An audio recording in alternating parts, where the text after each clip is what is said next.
ఇప్పుడు వచ్చిన ఒక బ్రేకింగ్ అప్డేట్ అయితే తెలుసుకుందాము. వీడియో స్కిప్ చేయకుండా పూర్తిగా చూడండి. చంద్రబాబు కేసులో గవర్నర్ కీలక నిర్ణయం వివరాలు ఈ వీడియోలో తెలుసుకుందాము. వీడియో పూర్తిగా చూసినట్లయితే నేను చెప్పే కంప్లీట్ ఇన్ఫర్మేషన్ మీకు అర్థమవుతుంది. అలాగే ఇంకెవరైనా మన ఛానల్ సబ్స్క్రైబ్ చేసుకోకపోతే వెంటనే సబ్స్క్రైబ్ చేసుకోండి. ప్రభుత్వం నుంచి వచ్చే ముఖ్యమైన అప్డేట్స్ మిస్ కాకుండా మీరు ముందుగా తెలుసుకోవాలి అనుకుంటే ఛానల్ని సబ్స్క్రైబ్ చేసి ఫాలో అవుతుండండి. అలాగే వీడియోను ఒక లైక్ చేసినట్లయితే మరింత మందికి సమాచారం అయితే చేరుతుంది.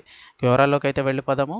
చంద్రబాబుకు సంబంధించిన రింగ్ రోడ్డు కేసులో గవర్నర్ కీలక నిర్ణయం అయితే తీసుకున్నారు. దానికి సంబంధించిన వివరాలు చూస్తే ఏపీలో ఎన్నికలు సమీపిస్తున్న వేళ రాజకీయంగా పార్టీలు తీసుకునే నిర్ణయాలు ఓ ఎత్తు, కానీ ప్రభుత్వం దూకుడుగా విపక్షాలపై తీసుకునే నిర్ణయాలు మరో ఎత్తుగా మారుతున్నాయి. ఈ నేపథ్యంలో ఇవాళ ఓ కీలక కేసులో విజయవాడ ఏసీబీ కోర్టు సంచలన నిర్ణయం తీసుకుంది.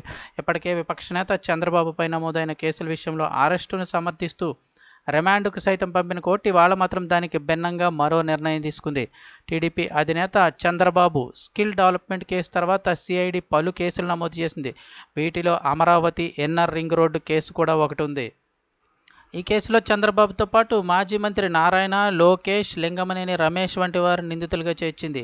అయితే గత టీడీపీ ప్రభుత్వ హయాంలో అమరావతి ఇన్నర్ రింగ్ రోడ్డు నిర్మాణం అలైన్మెంట్లో అక్రమాల ద్వారా వీరంతా లబ్ధి పొందారని ఆరోపిస్తూ ఏసీబీ కోర్టులో ఇవాళ ఛార్జ్షీట్ అయితే దాఖలు చేసింది. అయితే దీనిపై విచారణ జరిపిన Vijayawada ACB court section 19A ప్రకారం గవర్నర్ అనుమతి లేనిదే సిఐడి ఛార్జ్షీట్ దాఖలు చేసేందుకు వీల్లేదని తేల్చి చెప్పేసింది.